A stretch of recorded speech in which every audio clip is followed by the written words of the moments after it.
Jack Ellison, your co-host, along with Jerry Flug. How are you, Jerry? Good, man. Good to see everybody. Thanks for joining the Chasing Dirt show today. And yes, October, man, it's beautiful here today in the Mid Atlantic. But yeah, it's really nice. So great football weather. Football weather, indeed. That Yeah, definitely for showed sure. us yesterday. No, But no, the football teams are no good that I like, but that's all right. So well, we've got the East Coast represented here with Jerry and I. Now we have the West Coast with Mark Anderson. With Mark Anderson here with the Profit Growth Initiative as well as Polishing Profits podcast. So, Mark, appreciate you on the West Coast waking up early, coming to join us, and let's kick it off, man. Tell us. People do not know you. You're like a legend in the industry, but tell the groups that do not know who you are. Who I are, yes.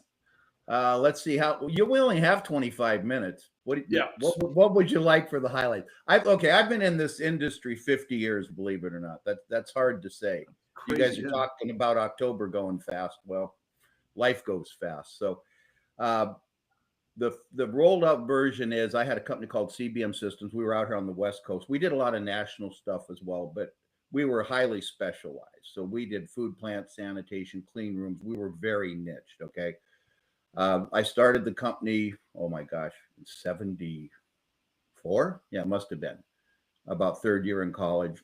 And 40 years later, I sold it to Marsden. It was about 15 million a year, give or take in today's dollars. So 300 full-time people, several strategic partners. We had a franchising system. We had a consulting system, both for our customers as well as our competitors. We did a little co-opetition with the larger ones for things they didn't have specialty work in. I never retired. I took an 8-month vacation and decided I don't like this. This is no fun. My business partner, on the other hand, went up to Lake Pondere in Idaho, and I've never seen him since. No, just joking. But yeah, he loved it. He said, I've waited all my life for this. So, and we did about 15 million, 300 full-time people, 3 states, but we did a variety of things. And I started cleaning buildings. My first account was $25 a week. And when we left, the largest account was just pushing $1.5 million a year. That's awesome. So there's a long story. So, and again, we worked with Fortune 1 to 100 companies to 500, Microsoft, Intel. We were very deep in the high-tech industry and also on the construction side of it, clean construction. So we had to do all the ISO, all the certification stuff for clients. So I came from a very disciplined quality management system, American Society of Quality Control. So that's the long and the short of it for right now. And I've been happily consulting I hate to say consulting, let me correct myself, advising and coaching.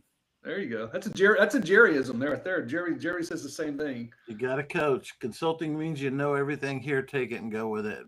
Like coaching is experience, and experience is way more valuable than any certification there is out there. Hey, Jerry, to that point, the whole deal with coaching, you have to be able to afford McKinsey because you have to have a bunch of MBA or consult. You have to have a bunch of MBAs, write everything up, hand it to a bunch of MBAs that understand what they said, and hope to God you can get it down to people who may have a degree and implement it. So they're for the big companies. Is that fair? It's very fair. I look at it this way. For me, it's like, hey, look at all this list of things I screwed up on. Don't do it. And that's worth some money to some people. That's worth a lot of money, right? Don't do that. You'll be all right. So I was reading the 100 biggest mistakes I ever made. And sometimes when I'm doing sessions, workshops, or speaking in front of somebody, I'll say, look, why do you want to talk to me? I'll guarantee you can't come up with a mistake I haven't made or a way I haven't lost money. Yeah. And people, I'll challenge them. You can't. Yeah. Hired friends? Yep. Hired family? Yep. I mean, you could go right down the line. Didn't contact customers? Yep. Didn't do. Yep. Wish I had all the money I lost. I'd be in Bermuda smoking a cigar and having a drink on the beach. Dive into that real quick, Mark, because I think that's a fascinating topic. But like Jerry and I talk about all the time is like if we can help you avoid mistakes he's made, again, the mistakes I've made, that's worth 3 years worth of your time and effort and energy, not to mention money's if not worth more. But when you look at 100, if you broke it down to 100, but like what are the top 3 things you see? Because as we know, 90% of this industry is going to be less than $1.5 million, less than $1 million in annual sales. But for those companies that are $1.5 million below, even hell, $2 million and below, what are those top 3 mistakes that you think that you see, you've experienced, that you could share with the team? Yeah, I'll do the 80-20 rule. The top 3 are basically 80% of the problem in my mind. First, as most industries, but the BSC industry is notoriously bad for this. They do not have a clue how to market. Now, I know I get a lot of blowback when I say this, and I'm not talking about the big boys. Okay, they understand that stuff. They wouldn't be where they are. But when you're talking $1.5 million, they do not understand marketing, reaching the client, having a messaging. It's all me too. Go out to we used to, when we first started, go out and look at people's websites. My son's my business partner. He's an SME in this, great at it, and he understands the industry. You look at it, they're all saying the same thing. Yeah. When you're done reading it, if I was the client, I go, what's in it for me? Oh, well, I'm going to get my building clean. Everybody's got a bunch of software, and I'm looking at it.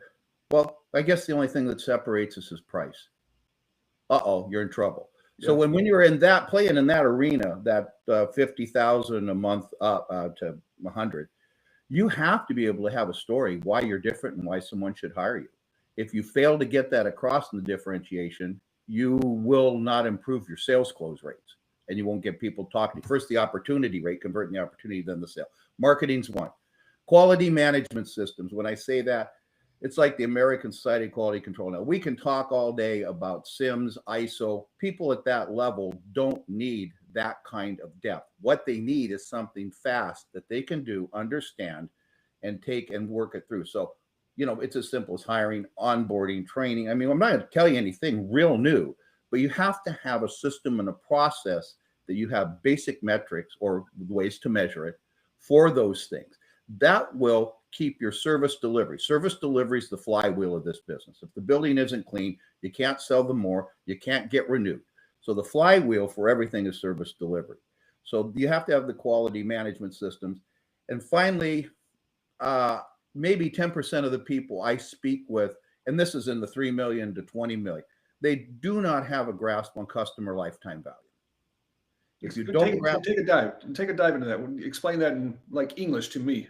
Okay, English to you would be, and fortunately, I've had to do this a couple of times. So let's just say I have $1,000 a month account. Yeah.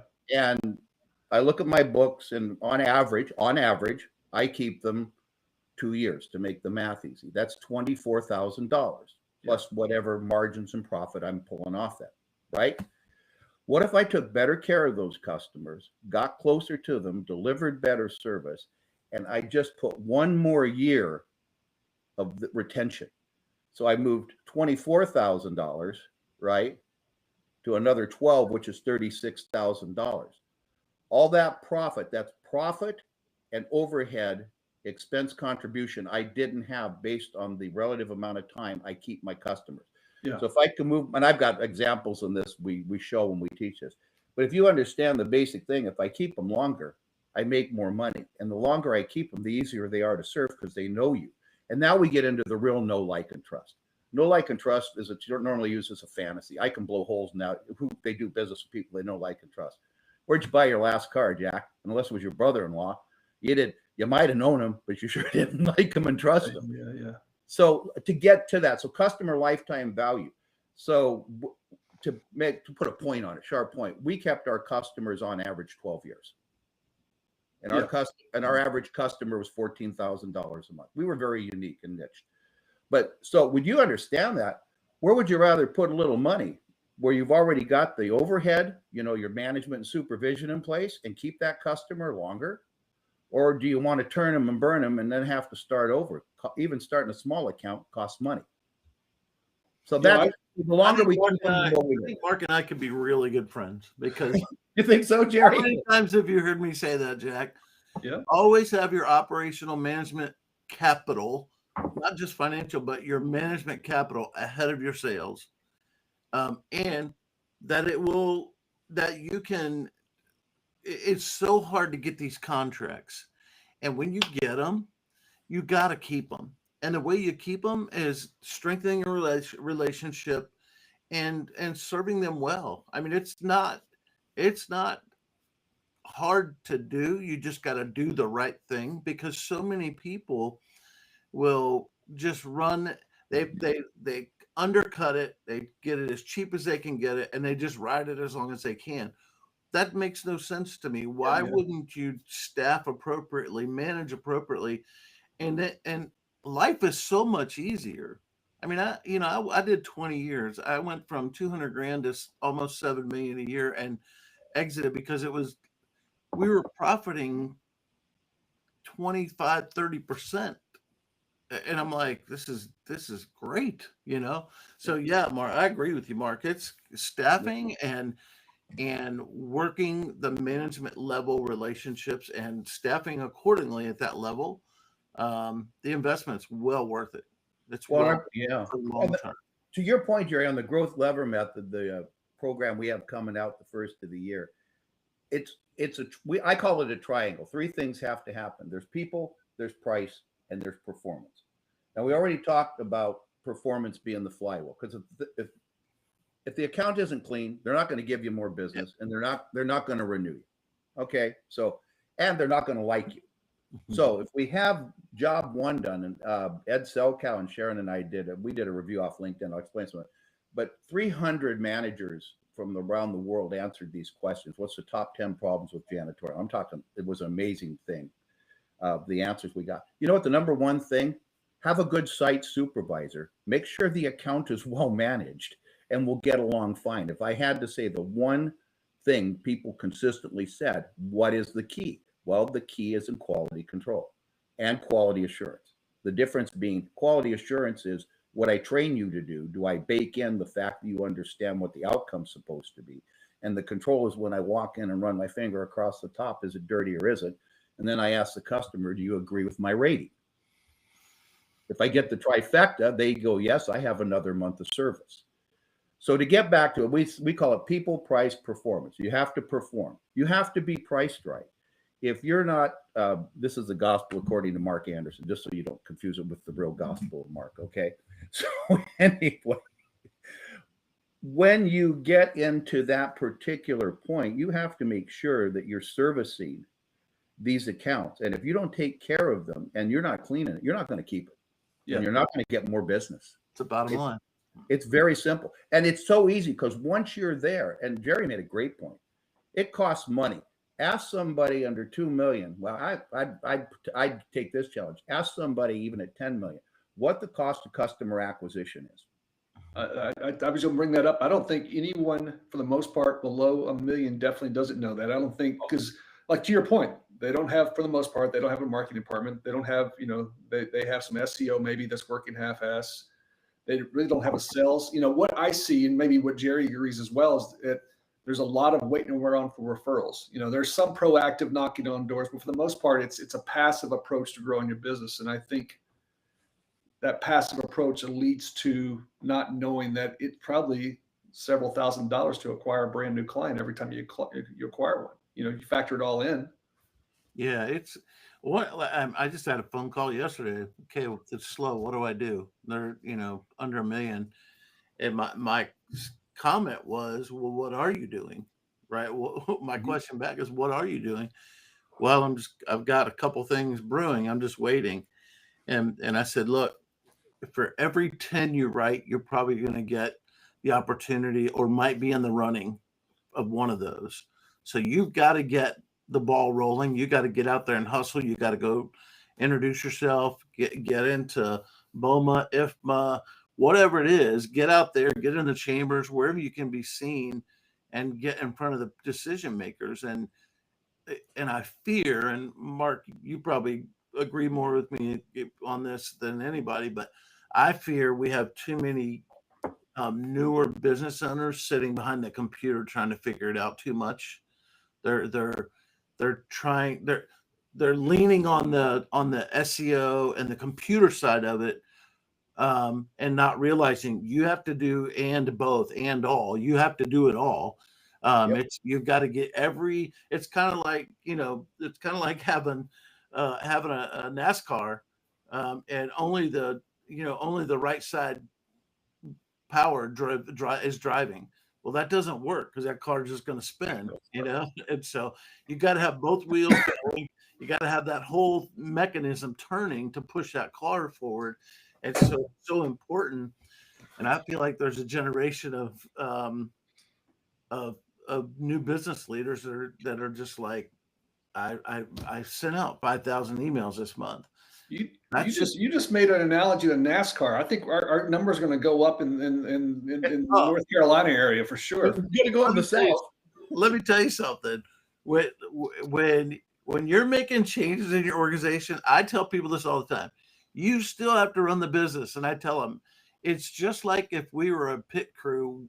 We're not pitting to change the tires on the NASCAR. We're doing it at 200 miles an hour. Figure it out, Mm-hmm. So, but yeah, Mark, I think there's some great points there, but I think there's a lot of work that has to be done. And I even tell people now, let's, if you got downtime, what are you working on to move the needle forward for growth? But also, what are you working on to stretch that profit margin?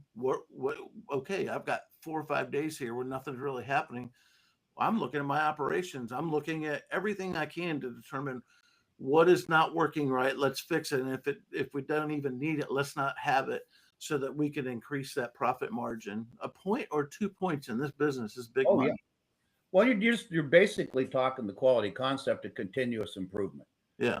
Finding where there's gaps, closing them, and moving from maximizing, I've got something working, doing something, to optimizing, I'm going to get more out. And of course, the larger the organization, the more you have to squeeze out of those gaps. The smaller, the less you have. It just isn't there. But I think you said, and I get this from people in the 3 to 10 million.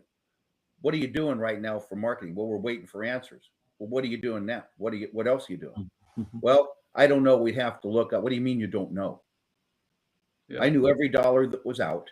When I was the CEO. We knew what would close. We knew our percentage of close. We knew who was doing it. And we had very little technology. I'd say even when I sold the business 10 years ago, technology wasn't what it is today. Yeah. So you have the tools. The problem with the tools, everybody can look big and strong. And I always say it isn't the tools. It isn't the software stack. It's who's implementing it. So I'm a guitar player, right? So I got $139 Strat. Okay, the cheapest thing you can get to start. Eric Clapton and I are in a room. Same tool. Who do you think is going to get more out of a $139 guitar? Yeah, good point. It's the same thing with our software. No. It is not the information, it is the application and your ability to apply it. And you have to mix in there relationship equity. We preach relationship equity a lot. But again, the flywheel's got to be turning. If the count isn't clean, the customer doesn't want to talk to you. And if the only time you're talking to the customer, can I use the word bitching when they're bitching? Is that okay? We already talked about NASCAR. You might as well. That's a West Coast term. It's a West Coast term. Darn people out of LA are killing us out here. Anyway, I'm actually in Seattle. So yeah, if all you're talking to the customers when they're bitching, they don't think a lot of you. It's like a bad anchor. We'll pick on Jack. Every time I call on Jack, he's complaining. Yeah. And every time Jack sees me, well, all I ever do is tell this guy the bad news. And people don't understand. You have to manage the complaint, because I'll tell you what, a scope of work doesn't mean anything. 9 times out of 10, particularly on smaller jobs, it does not line up with their expectation of deliverable outcomes. Yeah. And I talk in deliverable outcomes. We live in that world. How many times have you had a clean building and been fired because you did one thing that they thought you should have been delivering? Yeah. So, does it making sense, guys? I don't know. Yeah, it's like having a wonderful account and you miss a trash can, and if you're not communicating with that person about what happened, or the fact that you missed it, or if you missed it, what happened, explained it, get it corrected, and inform them, they're probably okay with it. But there's also customers that they don't want to talk to you because your job is to remove that problem from them. And there are times when, I've had customers that like, just take care of it. Just take care of it. And I'm like, okay, I'm in a great position with this person, and we're fixing the issues and taking care of communicating. Hey, this happened. We took care of it. Thanks. That's the response. And there's other people who are like, You got 100,000 square foot building. Hey, there was a leaf in the lobby when I came in this morning. I'm like, A handprint on the door. How long you been it's open? 11:30 in the morning. Yeah, it's 11:30. How long you been open? 25 minutes. People have come in the building. Yeah. So, but but you got to know those people. You got to know, and that And it is equity. It's Yeah. money in the bank. I'm a huge fan of Stephen Covey. I use it in all my training. The 7 Habits. I believe if you can get those things down, and the other one I love is the 1 Minute Manager by Kim Blanchard. These things are just standards. They're easy to understand. The metrics are simple, and it works. 40 million people have read and used 7 Habits. So I got to say it probably works. Yeah. Yeah, it does. And it's very simple, but you have to build, and you have to be talking to your customers other than when you're solving a problem. And what do you talk to them about then? Hi, how are you? Great. Hey, by the way, I noticed the parking lot needed striping. You going to get a bid on that? Yeah. Would you mind? Oh, sure. But if you're talking into a complaint, you don't want to follow that on certain. So what are you talking? Are you talking to your customer at times or asking via customer promotions, net promoter scores, or CSATs? Are you talking to them other than when you're solving problems? Yeah. And you wouldn't believe how often I hear, no, not really. Why? That's a good point. Well, now we're back to lifetime value, cross-sell, upsell. That's good stuff. Yeah, you got to be communicating. So I love my last 3 years of running my company. I was my team would joke me, the CCO, the chief customer officer. I would just go around loving on customers and coffee and sometimes golf. There was a couple of them that like playing golf, but most of the time it was just making sure things were going well and communicating. And that's a big deal. You gotta keep that up. So well, it's things other people don't do. That's true. That is the missing right woolly mammoth or whatever you want to call T-Rex in the bit. People say they do it, but they don't do it because they're too busy trying to get more business because they're losing too much going out the back door. Yeah, absolutely. That's true. Well, Mark, one of the things Jack and I talk about this all the time. I think it's important to going back to how do we differentiate ourselves when you're doing what we're talking about with a customer and we're building that relationship and all, you're writing a story about your business that if you bring in the right person in marketing, someone to help you as a smaller company, just to take your story and how you interact with those customers and put it into your website, put it into your communication, that does set you apart. But, Mary over at the medical center that's got 50,000 square feet and she's looking for a janitorial company, she doesn't know that yet, but you got to figure out a way to get that story written and into your communication pieces and get that into her lap so she can go, oh, that's the kind of people I'd like to work with. And a lot of times it is through through networking or someone they might know, but just pulling up a website, you got to be able to tell that story that you're ongoing and developing as you build your customer service strength. So, Mark, we got about 5 minutes here. I want to kind of retouch base. You've got Polishing Profits, you podcast. You guys, let me share this real quick. It's in the Route community too, a link to it. So if you come into Route community underneath Route TV podcast, Polishing Profits, you got partners in that. Mark Anderson, which is you, Sharon. And Ed. Ed doesn't have a LinkedIn, so I didn't get Ed in there, but Ed is a resource on there. But that's out there as well. But tell me this, I think the podcast is wonderful. I've seen it a few times, and you guys are just a wealth of information. I think there's probably, 100 plus years worth of experience rolled up into you three, right? 100. Well, if I'm going to tell the truth, we call it 140. There's 155 years now. That's crazy. And I told the team one time, I said, why don't we just call it the dinosaur den? And they said, no, we don't want people thinking we're old. I said, good God, 140 years, 160, what does it matter? Well, there's 155 collective. That's insane. That's greatness. But let me ask you this, I like, talking what you see as the problem, but where do you see the opportunities? Like if you were a company that's less than $1.5 million, and you're going to start focusing on those things we've talked about earlier and trying to correct those and get those into a good position.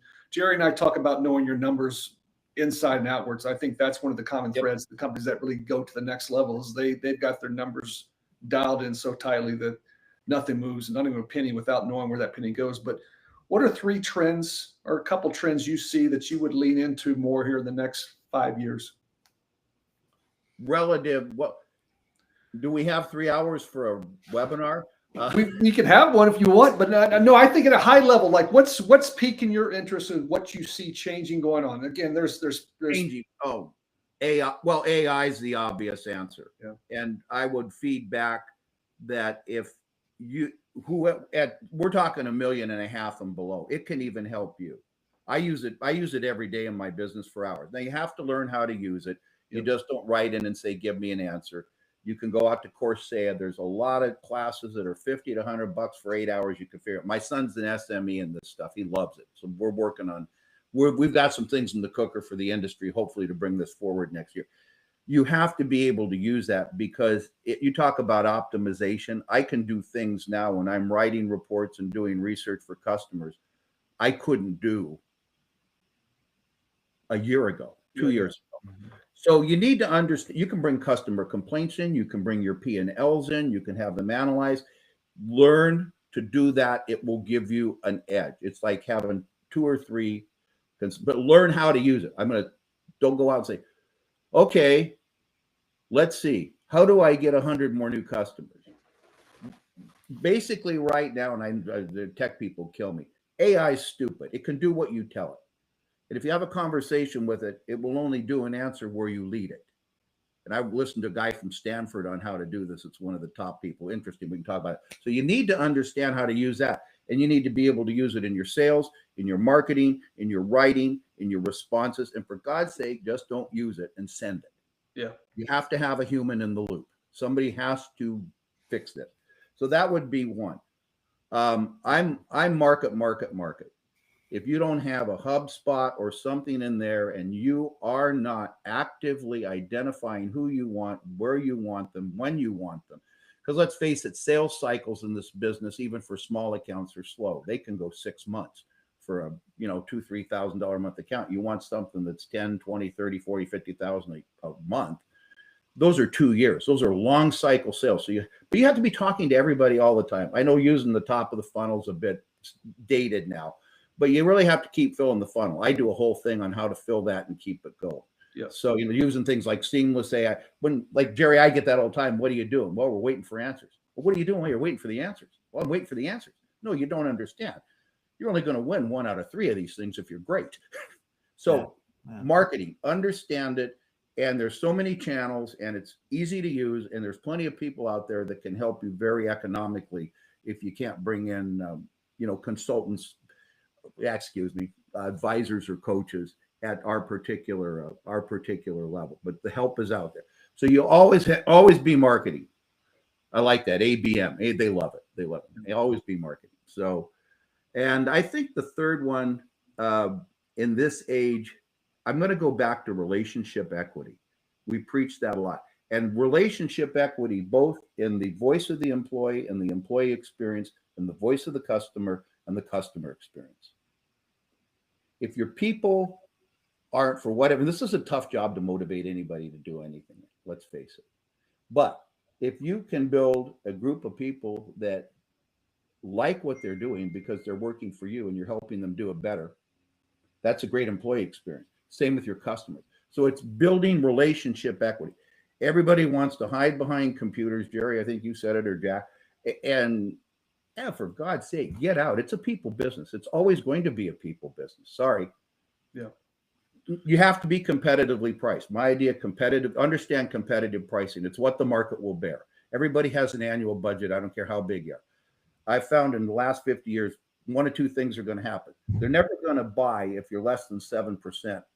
So if I'm getting $10,000 a month for my account, if I'm 7% under that, they're going to think I'm serious. And now that's except for your companies and purchasers that are buying price only.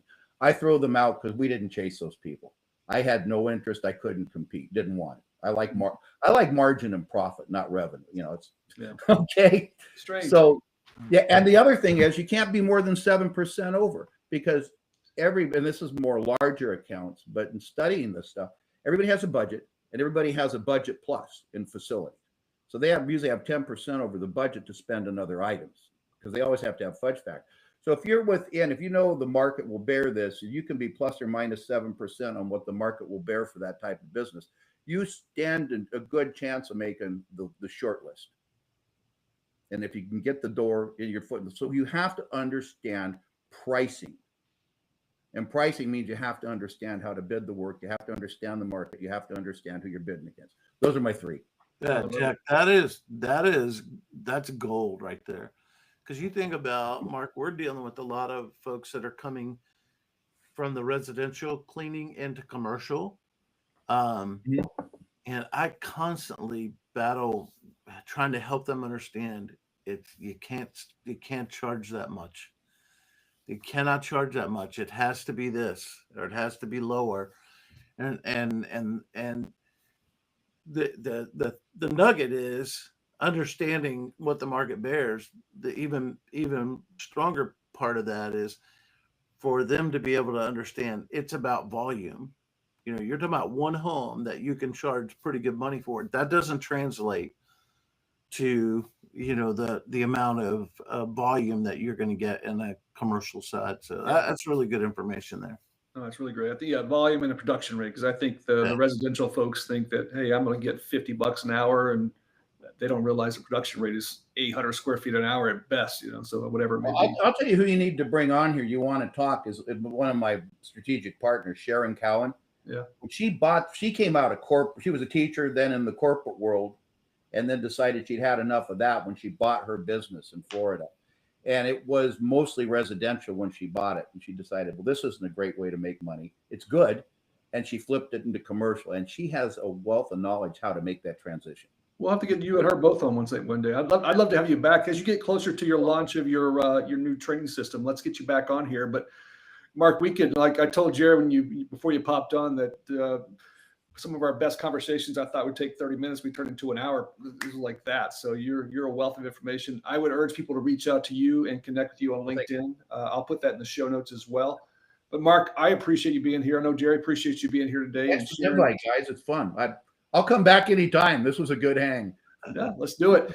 But that's Chasing Dirt. We'll be back. Jerry and I'll be back next Monday going live. We'll probably take a deep dive on some topics that come up for the last 2 weeks for us. And Mark, again, thanks for the time. And you're welcome back anytime. Thank you, guys. Appreciate it. Fun chat. Appreciate it.